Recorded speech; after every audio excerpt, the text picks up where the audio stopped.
Hello, Cara Devlin. Welcome to Introverted Indies. It's so great to have you. Yeah, would you like to introduce yourself? Cara Devlin. I also write under another pen name, Danielle Devlin, and I'm just here to talk about my latest novel, A Song of Ravens and Wolves. Excellent. Do you have a copy so we can see? I don't. I do, but it's not to hand. No, that's okay. No, that's fine. I should have asked you beforehand. I know. I didn't think about it being on camera. No, that's okay. We'll put something up on the video Right. as well, so people can see and they can get a visual. No, that's great. So, would you like to tell us a little bit about Song of Ravens and Wolves? So it is set across Scotland and Orkney. It's the story of there was three princesses born to King Malcolm of Scotland, and he gave each of them in an advantageous marriage. So I think so sort of to each of the countries that were around his borders or islands or so his middle daughter Olith was sent to Orkney um, to marry one of the Viking earls, because at the time Orkney was under Viking rule. So it was sort of to basically to keep peace at the borders. And that's what the story's about. It's historical fiction, but then sort of touches on sort of Norse mythology and the differences between Christianity and Norse mythology, and it blends it all together. Excellent. So, did you have to do like a lot of research for that, as it's sort of a historical novel? Yes, I did. But luckily, the idea was sparked. I had a friend who was doing studies in historical studies in Orkney history, and sort of we discussed it in we were talking about the Icelandic sagas, and that was where sort of the idea sprang from. Yeah. Um, I'm just hoping you can't hear the dog behind us. No, You no, no, can't, no. can you? No, no, that's okay. He's just quite noisy. So yeah, so I was quite lucky in that they were checking, fact checking everything as I was doing it. So yeah, it to have somebody that could do that was really great because it's a lot of a lot of if when you write a novel like that, I think it's quite difficult because even something like which cup they use, or you've got to be right because somebody along the way that reads the book will know it, Yeah. what the correct terminology was or the correct historical fact. So it's quite a lot of research, but because I don't know, I think the Viking period's such a romantic period for me. I think it's very I don't know, there's just something about it. So it was really enjoyable just to be able to research it. Yeah. And I fell in love with these characters and just wanted to write about them. Yeah. So does the story follow the daughters, or the different daughters, or is it one specific? No, so it follows one daughter. It's the daughter that marries the Viking Earl. And it's the story of her going to Orkney, Okay. um, and then her subsequently taking over control of Orkney.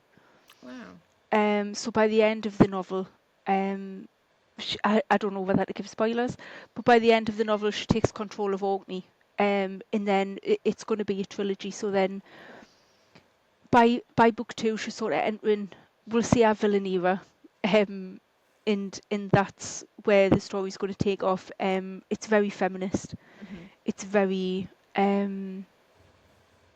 yeah. It's just a story. I think it. I like to say it's a love story. I know that it's quite there's sad bits and it's upsetting in places, but it's feminist and it's just yeah, it's going to be a trilogy, and it's basically her story, um, if becoming our own person. Yeah. Excellent. I think a lot of history is written by men, isn't it? We don't hear Yeah, the stories of the women, and no, actually, they play quite an integral part in a lot of it. I think more than we realise. I think that as well, in because I always like to write like sort of from historical fiction from feminist angles, um, because I think that women wouldn't be where we are today if there weren't these strong women that Yeah. pushed boundaries and changed history for us going forward. So Yeah. they Definitely. had to be there. It's just like you say because they're written from it's history's written from a male perspective, we don't get to hear these stories. And I think a lot more books are coming out now that have that feminist slant and, really highlight the women's stories in these things. And yeah, I really enjoy them. I'm reading, I know it's not obviously factual, but I'm reading Ariadne at the moment. So it's sort of Oh Theseus and the yes. Minotaur from her point of view and her sister's point of view. And I'm quite enjoying that. And I've read a few books like that, which is, they're doing a lot of Greek myths from the women's Yeah, point of view. yeah. But I love them because I do think it's a side that we don't get to hear often enough. So, Um, and I love hearing a feminist tale because I think like history has to be peppered with these amazing women, and we just don't get to hear their side of it. no, no, it's true. So did you find it took you longer to write because of all the research? Um, Another novel that you've done. no, well, they're both historical, but they were very different time periods. That was why I sort of the my debut novel was Burnt Offerings was set during the North Berwick witch trials, and Okay. again that was like a feminist tale, but it was from the point of view of three women who were swept up in the witch trials. And then with this one, it was quite a big jump in history, but I think because I know the Viking period on Orkney wasn't very well documented or very well known, but Viking history and there's masses of information, isn't there, about ships and different things. Um, the the history that I struggled with most was the sort of Scottish history because there's not a lot of it written down from sort of the Picts because it's set just as the last of the Picts. Okay. Um, so, like I say, because I didn't write things down, history's quite scant. So I've done the best with what I could, but there isn't a great deal of it. So I've sort of used artistic license, and then because things are mentioned in the Icelandic sagas as well, that it's hard to tell whether they're even historically accurate. Yeah. So it's kind of just it's a melting pot Yeah. if research, I suppose. No. Um, A lot of things are passed on through word of mouth and song and yeah, things like that, and they get changed, don't they, through history and yeah, or it's absolutely. the winner's point of view, isn't it? Often. Yeah, yeah, Yeah. absolutely. That's it. It depends on who writes the history, doesn't it? Yes. Yeah. Yeah. Indeed. So you say it's going to be a trilogy. Have you got plans Yes. for 2 and 3? Is it all sort of? Yeah, so I'm busy drafting two at the moment. I know how the book's going to end. I don't know what I think. Like I say, I just fell in love with these characters, and I knew exactly how it was going to play out, how it was going to pan out. So I know what the ending's going to be. In I think when you read the novel, it's done from her perspective as an old woman, Okay. but then her recounting the stories of when she's younger. So you've Yeah. got sort of both points of view. And then there's spoilers along the way because she's describing things that you know are coming. So you kind of things are going to happen and you know what's going to happen. But then a lot of people that have read it have said that they still enjoyed it because even though they knew what was coming, they were still like, no, can't be. So yeah, um, yeah, I enjoyed playing with that sort of perspective. I thought it was a nice way to bring her into it because I think as well when you're older and you look back on what you did, you have a very different view of what it was like going through. Yeah. When you're in the When you're moment. younger, don't you? It's a really different thing when you look back on it, isn't it? So I wanted to have sort of both views, if that makes sense. Yeah. Yeah. No, it sounds fascinating. Yeah. I think it'd be one I'm Yeah, checking out. it's yeah, no, I just yeah, it's I think I just loved it, and I think I was gutted when sort of me publisher read it, but because it was such a big jump in time period, they were like, no, we don't think that's quite sort of right for. And I thought so. I put it in a drawer, and I was like, oh, I'll leave it in a drawer, and then I just couldn't. I couldn't No. leave it alone. So that was how I ended up self-publishing. But I mean, there are pros and cons, aren't they, to self-publishing and traditional publishing? Yeah, yeah. I've been on both sides, and both are very different, but so equally important. Have you found it? Have you got any sort of preference, or sort of enjoyed different aspects of both traditional and indie? They're both so different. I think I love the freedom and the autonomy of being self-published, and just to be able to, because like I designed the cover, um, so just to be able to sort of, I don't know, do that and know that you you haven't got sort of anyone. It's just your own mind, and Yes, yeah. you're only battling with yourself, I suppose. And I think that I've met so many lovely supportive people within the self-publishing community. It's just a really nice place to be. And then on the other side, there's sort of the traditional publishing. So you do things like you go into Waterstones and you do your book signings, and they are different. But like I say, I love them both. I don't even I right now I'm loving like I say, the autonomy of being self-published at the moment. Whether Yeah. that changes, I don't know. That's why I sort of use both names, because I don't know where I quite fit yet or where I want to be. But Yeah. at the minute, I love the self-publishing. Yeah, I know. So My sci-fi novel was picked up by a small uh, publisher, and while that hmm was great, like you said, there were aspects I wanted on the cover that they were just like, "No, you can't do that." And in the end, I had a cover that I really liked, but hmm it wasn't what I'd kind of envisioned from the yeah, start. So you have to make compromises, don't you? Whereas I have another book that I self-published that the cover is exactly what I wanted. I mean, yeah, the covers are quite. I mean, it's not a small thing; it's a big thing, really. yeah. It's what people see, but yeah. So I had a question I was going to ask, and then yes, your other book, the one that you write as Danielle. Could hmm you tell us a bit about that one?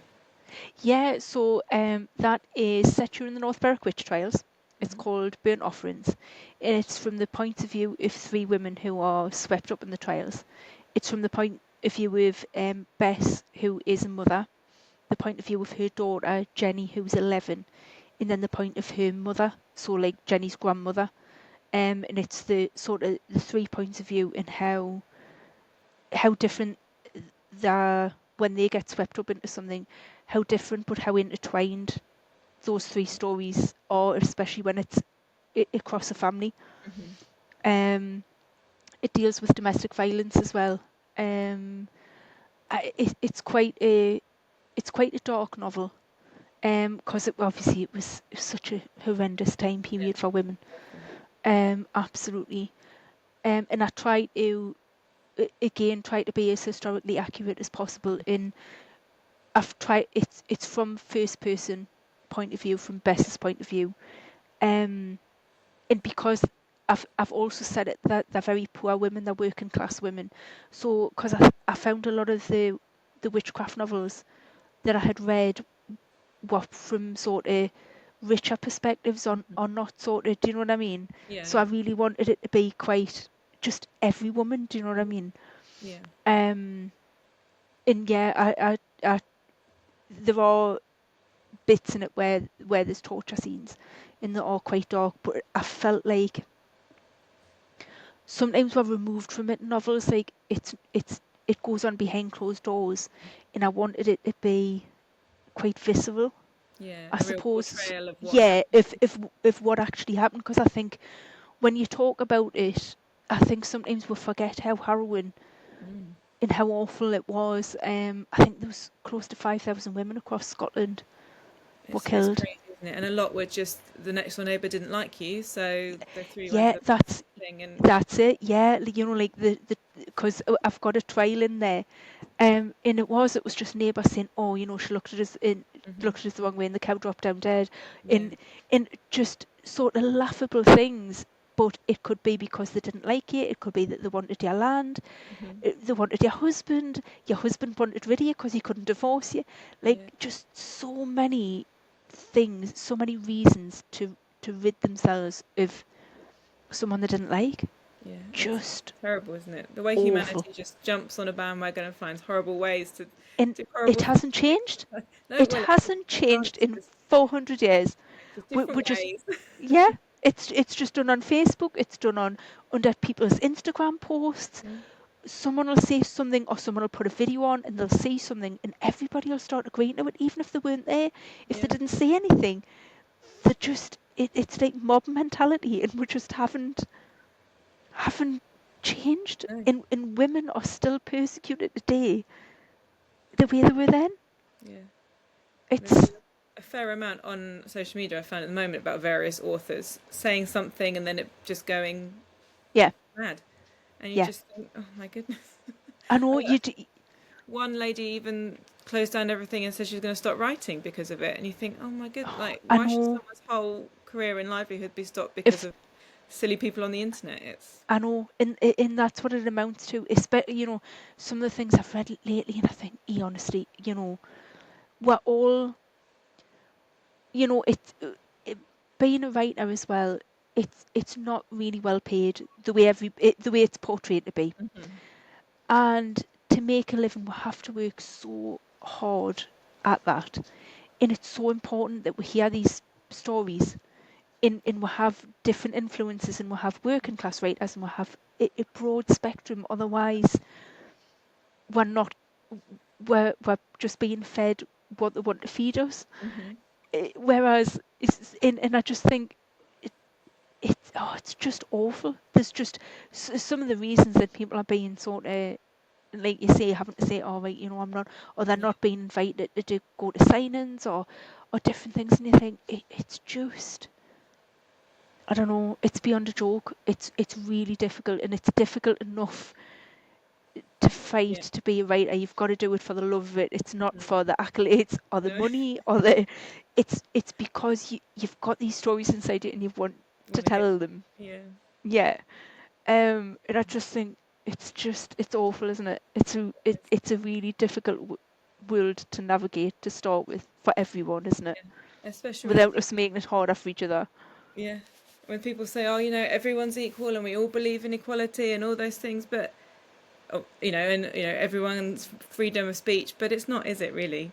It No. still is flawed. Yeah. Unfortunately, we're all human, so we are all flawed. It's, yeah. I know. I know. It's so very true. So very true. But your books sound brilliant. Like I would really like to read those, so I'll be checking those out later. Yeah, they're like I say, they're both really feminist. And again, A Song of Ravens and Wolves is very much about the differences in how women were treated, um, with Christianity and versus sort of, um, in within the Viking community, because women had far more agency in the Viking community. They could sort of, divorce wasn't a word, but do you know what I mean? They could separate from their husbands if Yeah. they wanted to, and still hold their property. Whereas Christian women couldn't. Mm. If their husbands died, they didn't retain Yeah. the house. They didn't. It's so just. So I wanted to play around with this book. If sort of the differences that way. Mm-hmm. Um. Yeah, and how sort of things change, and we're trying to get back to women having more autonomy, aren't we? But Yes, there's still places that we lack. indeed. So for you, how is your sort of normal writing schedule? Are you an everyday writer, or you have one day a week, or an evening or morning? It's usually an evening. So I've got a horse and I've got a teenager. So it's early mornings. I'm out with the horse. Then I'm usually at work till about 6. Mm-hmm. I usually have some tea, and if I'm not too tired, then I'll try and write on an night time. Yeah. Sometimes it might just be a weekend, but I do try and do, even if it's just 25 minutes a day, Mm-hmm. um, just like a little sprint, like a little burst to try and get something down. Yeah, yeah, just yeah. I sometimes find even like on a Monday morning, I have like 2 hours before I go to work, and Hmm. sometimes it's almost more productive than when I have like a day doing it because I know I've got Yes. time, so you kind of get going, and then you have to stop. And Yeah. it's frustrating. It is. It is. It's awful when you have to walk away and leave it, when it's flown with it, isn't it? Yeah, I end up with like a garbled thing of notes at the bottom just to come back and where was I going? Like, what was I? I've got loads of little stored things as I've been, when I, like you say, when you're writing and you're trying to do something quick, and you just put, or you underline something or highlight it.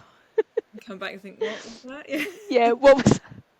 Or sometimes I voice note if I'm in the car. I try and voice note it if I think of something, but it never picks up. Especially with me having a Geordie accent, it never Oh, picks doesn't. up the right words. And I look at it when I come home and I think, yeah, I don't know what I was saying. What was that? Yeah. Yeah. So does it sort of take you very long to write a novel, or do you find you're sort of a quite quick? Um, I would say maybe 6 months Mhm. ish thereabouts. That's Um, I usually underwrite, so the first draft usually comes in at about 55,000, mhm. and then I go back through and I usually get it up to about 85, 83, 85. Yeah. Is because I'm not really I am quite a short writer. I don't, at least I try not to overwrite. Mm. But yeah, I usually come in at about 85 by the second draft, and then it's the horrible editing process. No, that's not my favourite either. No, nobody likes editing. No, I don't think. It's Yeah, awful. anyone does. Yeah. So, do you have any sort of editing tips? Anything that you find particularly helpful for either editing or drafting? Um, I love the drafting process. I think because I love to. I think once you've got sort of your world, you can just get lost in it, can't you? And it's a lovely escape, isn't it, to do that. With the editing, I do struggle because I haven't been diagnosed, but I am probably dyslexic, so I struggle a lot with spelling and grammar and things. So I do use Grammarly in just for sort of picking up commas and Yeah, different exactly things. the same. And then good beta readers Hmm. who are honest, because I think you need someone to be able to say to you, no, this isn't working. Yeah, Cut this bit, cut it, because it's really important. You need that, I think, don't you? It's not. You want obviously you want everybody to love your story, but I think if somebody can be brutal with you and you that's the can best. take the criticism and run with it, Yeah, it, yeah, the finished product's better, isn't it? So yeah, I think for anyone writing, a really honest beta reader. yeah. I find as a indie author, there's a good community, isn't there? Like you said It before, is. the community It's is amazing. Like, hmm yeah, other yeah, than the few blips that we all see on the internet, but yeah. the vast majority is really great. And like Lucy, who I run this with, hmm she batteries for me like all the time, and her feedback is really honest. And hmm whenever I get it, I'm like, yeah, no, that makes sense. That makes sense. Whereas if you get some people who think, yeah, I'll read for you, and then you get, yeah, this was great. And you're like, okay, now how does that? I'm pleased you liked it, but that doesn't help me with. It's not perfect. I know it's not perfect. Yeah, yeah. Like you say, it is. But I think it is. The writing community is just such a lovely community to be in, isn't it? I think Yeah, because we all know how hard it is, mm, and yeah, we all know how much we love to do it, yeah, regardless of whether we're paid a penny or yeah. we just do it for the love of telling stories, don't we? Indeed, indeed, and I think that there doesn't seem to be sort of like a.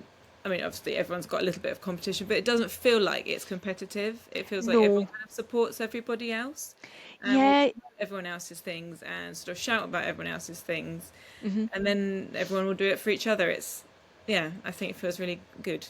It's a nice Yeah. place to be. It is. It is. It's a lovely place to be, and I think that everybody, and if you see other authors struggling, they give you a leg up, or they share your things, or it's like I seen a lovely story today. This the writer should sold 2 books, I think.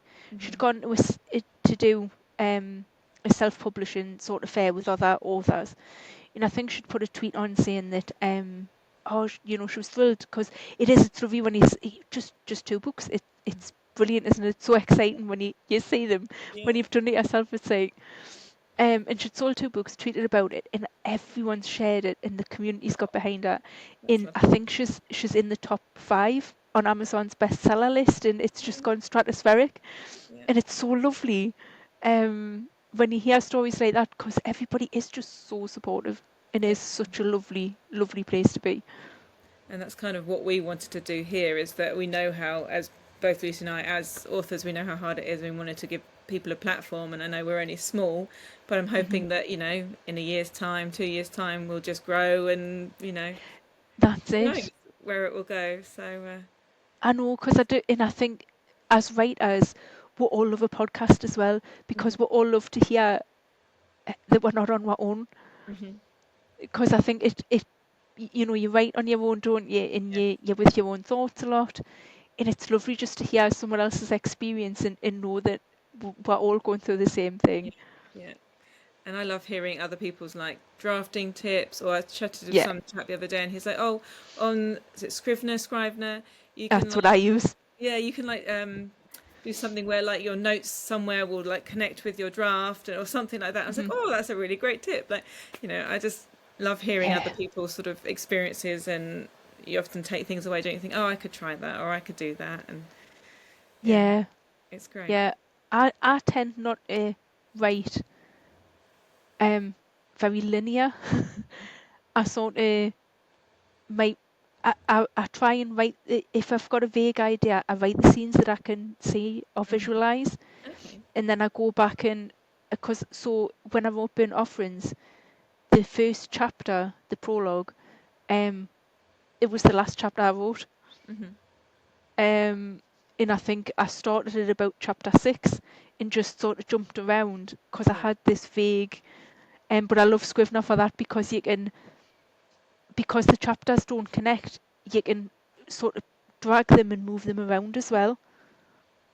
That's So really you, each each chapter is like its own document, useful. Hmm. and then it means you can sort of move them around if you need to. You know, if one fits better somewhere else. Or it's, I mean, it's not for everybody, but I love it. No, that sounds good. At the moment, I'm writing a crime novel, but it's from Hmm. three different points of view. So we've got Right. the police officer, we've got the daughter of the police officer, and the actual murderer. And it's all each chapter is a different point of view. So actually, that would be really useful, because sometimes I have to keep scrolling back to be like, right, where was that bit, and who was like, what had happened in this, because it's set in the 70s, 60s, 70s, and then 2004. So then to Right. scroll back and be like, right, when was the 2004 bit? Right now, I need to.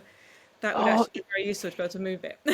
it would now as well. You know, when you've got your chapters and each one separate, they come up on a cork board on the main screen, and you can write on the cork board to say like a vague description of Right, each one yeah. as well. So you could say like, "Oh, this is 1970s, Hmm. and it contains this bit," or That so. is brilliant. This is what I'll be downloading whenever. Oh, it's fab because you get a 30-day free trial as well. Yeah, give it a go and then see.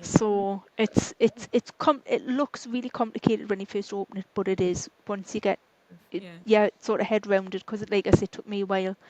I love it. I yeah. absolutely love it. So I've often So thought, yeah, oh, I need like two screens so I can like so see. I've thought about that as well. One for research and one for Yeah. yeah. Oh, no, Oh, but so how are you finding writing the crime? it's different. So I've written fantasy and science fiction. I kind of like Hmm. dystopian science fiction type stuff. I mean, it's not Okay. heavy science fiction. It's more yeah, dystopian. And I Yeah. just had an idea. I watched a documentary about girls who were considered runaways, and actually Hmm. something more sinister was going on, and how the police kind of, and I know it's not all police, this is very Hmm. like fiction, but police ignored it and just thought Yeah. they were runaways. So it's looking at that and rectifying those mistakes in the future when they Hmm. realize what they've done wrong, and you know, finding these girls in the so. Hmm. But yeah, it's like you said, like with the research, I've had to research a lot more, and Yeah. being 1980s like baby, I don't really remember Yeah. a lot of it. So yeah, just making, like I said, all the accuracies, because obviously Hmm. people who were around then are still around now, so they'll know if I get something wrong. Yeah. So it's not that Yeah. long ago. Um, And but when no, it's things like DNA and fingerprints, and because it all sort of changes, doesn't it? yeah, yeah, things came into play later on, and yeah, it's yeah, Yeah. making sure I know what was current at the time. Yeah. Uh, but also, one of my relations works in the police, so I run Hmm. things by him. Like, is this correct? Is this the right procedure? Is this what they do? And he obviously doesn't give me any like like deep details, but he can Yeah. give me sort of procedural things. So Yes. that's quite It's useful. really handy to have, isn't it? Fact check with him. So, Yeah. Oh, so do that's you brilliant. dabble in any other genres other than sort of historical fiction? I've dabbled. I've done these 2 historical fiction. In I suppose because that was another thing that was brought up with the Song of Ravens and Wolves, that it was sort of fantasy, but it's fantasy because obviously it contains the Norse gods. But my Yeah, point was at that time they believed in those gods, so it's very it's real, not wasn't really fantasy. Yeah. And then, but I have started to write a fantasy. Well, a romantasy. I dabbled with that. But I am really interested in writing crime, so I've also got sort of a crime one on the back burner. Because I'd sort of, like I say, I had benched A Song of Ravens and Wolves and thought, no, I'll just put it in a drawer and write something else. So I was going to start writing crime. That was going to be there. That's Um, interesting. and I sort of started and then just kept thinking, I've got to keep. I kept going back and I kept tinkering and adding things, and I just thought I need to do something with it, otherwise I'll never be able to move Yeah. on with anything else. So yeah, that's. But I would like to go back to the crime once I've got this trilogy out the way. I think that's Yeah. probably what I'll do next. So you're focusing on the trilogy at the moment, or is the sort of fantasy one? Are you able to split yourself between two? Is the or have you found Well, focus on one? um, at the minute work's really there's a lot going on at work. So my time's quite limited. So I think I'm going to try and at least draft the next 2 in the trilogy so Yeah. that I've got them. And then before I edit, I might draft either the crime or the romantasy, depending on how I feel. Because I think I don't know. It's because you can't really chase trends, can you? No, no. It just doesn't work, does it? So I don't know. I don't think I'm passionate enough about the romantasy one. So I think it'll probably be the crime. I think that I'll sort of dabble in. But I think because I'm, yourself, you get involved in the characters and the lives and the setting and the don't you. So I feel like it would be difficult to pull myself out at the minute. Yeah. So I think I might just carry on and then once it's out of my head, move on to something different. At least if you can get the drafts down, then that's. I Hmm. often feel if you got a draft down, that's like that's your ideas. That's the bulk of it, and then you can step away if you need to, or then go back Yeah, into it. Yeah. it clears your mind a bit, doesn't it? When you sort of get it onto the page, Yeah. it's because I think it just churns away, doesn't it, until you do. You get it out. Yeah. It's like an itch Yeah, you scratch. it is. It's so true, though. Yeah, I've sort of adopted a new technique at the moment where I'm not. I used to go back and like edit and sort of do things as I went, but I'm just not. I'm just writing, and if there's, like you said, if there's a scene that I feel I can't move on, I just write that scene, leave a space, then write the next bit, and then just come back to it. And I found, yeah, I've managed to get. I wrote a fantasy novel in about 6 months. I mean, it's probably awful, but it's Oh, down, not me. and I can, it's there, and I can then move on Hmm. to something else. And for me, I like to write and then have a break, and then Hmm. come back a little while later. I can't go into the editing Yeah. or the rewriting straight away. I need to sort of let it just simmer and Hmm. be there for a bit. But yeah, it seems to be working quite well. So I'm hoping to finish the crime novel.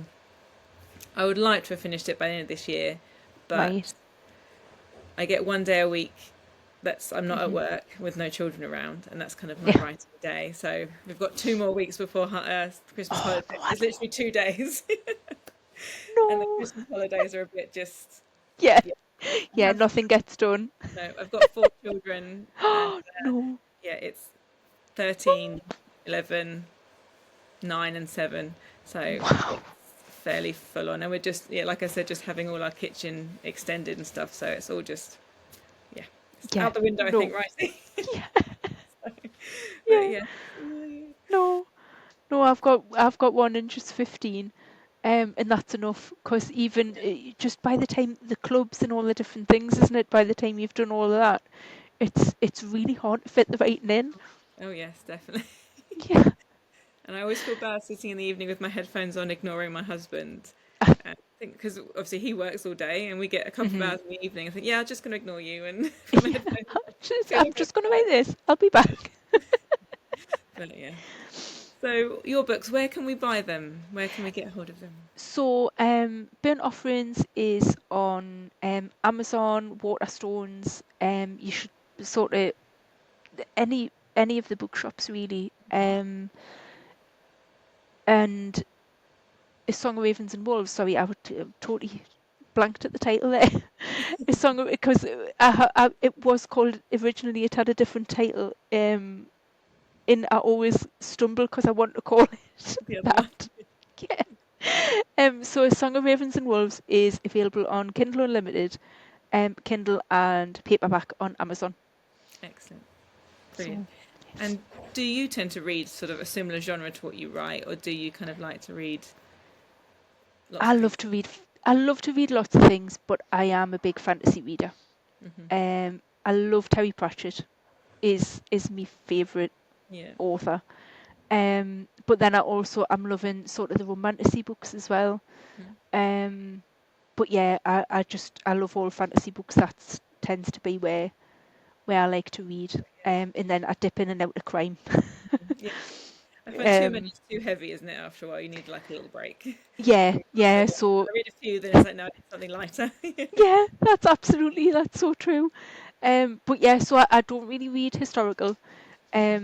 I tend to, like I say, it tends to be fantasy. Yeah. Or crime. Yeah, that's firmly where I'm between. Right. Is there anything that you just don't like to read or won't read? Um, I'm not.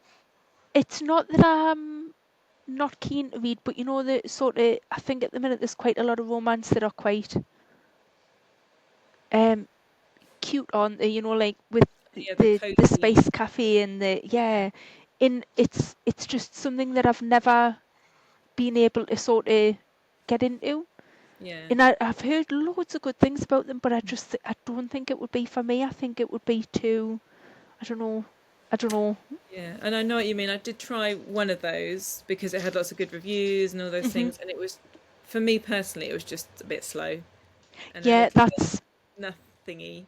But yeah, people like that, and that's fine. But yeah, for that's me, it. Because I suppose the people that read those are probably not like fantasy. yeah, Yeah, it's they're not going to sit and read a Terry Pratchett novel, or it, I suppose it's just different, isn't it? yeah. I think that's the Um, beauty of books. There's something it for everyone, is. and not everyone likes the same thing, and that's okay. No, but this is why when we were saying earlier, like we need everybody's stories, don't we? Yeah. Oh yeah. Yeah, we absolutely do. Lots of Um, diversity, and that's good. mhm, yeah, Really absolutely. excellent. And do you have like a website or a newsletter that people can sign up to, and I can pop it in the bottom of the video when? I've got a website. It's just Cara Devlin. I think it's .com. But I can send you the link. And I can send the link to sort of Amazon and things as well. In both Burnt Offerings and A Song of Ravens and Wolves are on the website with links to sort of shops where you can buy Yeah. them. No, that'd be great. Excellent. And is there anything else that you'd like to chat about before we come to the end of our interview? No, just thank you for inviting us on, and it's been really lovely. Yeah, it's been Um, yeah, it's yeah, no, and it's lovely to hear, how other authors work as well. yeah, So I love doing things like this because it's just nice, isn't it, to have a chat about it and just to, yeah. So thank it's you for really. having us. Oh no, it's been a pleasure. It's really been a pleasure. I mean, I find chatting with new people quite tricky, so it pushes me out of my comfort zone. But everyone I've Yeah. spoken to has just been amazing. They've just been so lovely and easy to talk to. Hmm. It's yeah, it's been great. The authors are great. Yeah, they are, aren't they? Oh, well, Cara, it's been lovely talking to you. Thank you so much for joining us, and good luck with the Song of Ravens and Wolves and with your crime novel and your fantasy things. And yeah, I'm going to be checking out your historical fiction. They sound great. So yeah, thank you Thank very you much. very much. Thank All you. right, take care. Take care.